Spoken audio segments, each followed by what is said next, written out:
The art of Foley, simply put, is the art of making sounds to replicate an action on screen. To do this, however, Foley artists have to use props that sometimes have nothing to do with what the audience sees. The goal is to trick the viewer's mind into believing a given sound is coming from the action naturally. I wanted to create a sound for Eve's laser gun in her arm. And I discovered years ago that if you strike a slinky-like spring with any object, you don't just get a clunk on the pickup mic or a ping, you get a pew. That happens because the high frequencies travel faster than the low frequencies. So if you listen to the sound far away down the wire, the high frequencies get there first, and then the sort of mid frequencies and the low frequencies. So you get... It's a laser gun.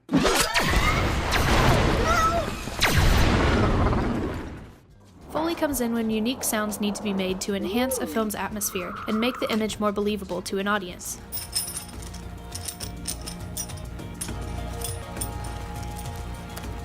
How was that? That was cool. Great.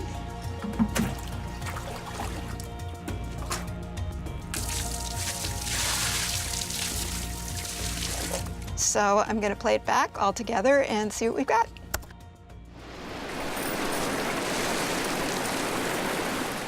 So today I want to show you all how to add Foley sounds to a piece of footage in the editing process. For this exercise, however, I'm not going to be making the sounds I'm using. In production studios, Foley artists use rooms with an extensive amount of props, pits, and high-tech recording equipment. Sound libraries are available though, and that is where I will be getting my materials for this clip. Editing Foley sounds can be a tedious and strenuous process. Matching action and choosing the most realistic audio clips to match the visuals takes time, but it is crucial to creating a realistic atmosphere. Now that you know a little bit more about why Foley sounds are used in filmmaking, I'm going to send you over to Editing Emily to show you how to put Foley into action. Hello everyone, Editing Emily here. Today I'm going to share how to edit Foley sounds into a sequence of footage. As you can see, I already have the footage laid out here, and before I start adding audio, I'm going to place a quick fade in and fade out transition at the beginning and end of the sequence in order to bookend this scene. The first Foley aspect that I'm adding here are the footsteps. So as you can see, the first sound we'll hear is the man's sneakers as he runs into the elevator. The woman is following close behind, but her footsteps will sound different because she's wearing a different type of shoe. When using Foley sound effects, it is important to pay attention to details like the material of a shoe because your goal is to recreate the sounds as realistically as possible to match the image on the screen. So as I move through this sequence and place the footsteps in the timeline, I look for where the character's weight shifts downward. This visual depicts the motion of a foot hitting the ground. So a natural sound is produced when two items collide, so when your eye sees the placement of a foot, your ear listens for a click or a scuff depending on the type of movement. The next sound I'm adding in are the elevator sounds. I have 3 audio files to match with the visuals in this sequence, when the elevator doors open, when they close, and the press of a button. So first I'll go through and find again where all of the doors collide with each other. Like the footsteps, the doors make noise when they move along the tracks or clash together. Match the visual up with the audio and voila, real elevator appears.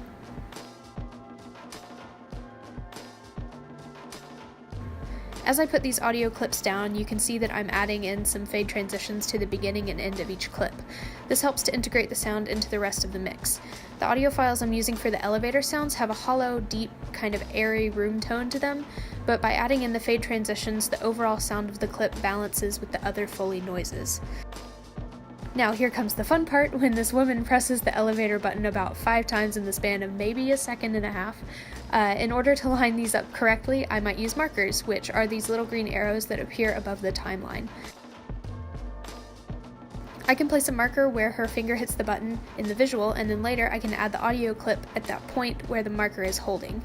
This is an easier way to line up the minute visuals with their audio and make them more realistic to the viewer. So now this aspect of the soundtrack deviates from the Foley we were concentrating on.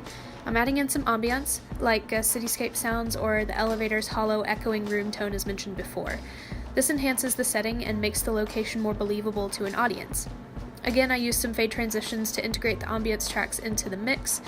This also helps when the scene cuts from city to elevator because the audience no longer hears a sharp cutoff, but is naturally moved from one location to the next. Just for some finishing touches, I'm adding in another fade transition to the woman's footsteps in the opening shot.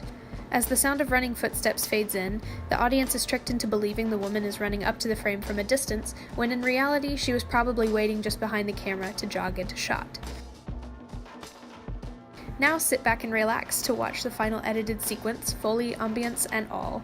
Pay attention to the ways Foley can trick your mind into believing a movement is happening and the way sound enhances your belief of a scene. Enjoy!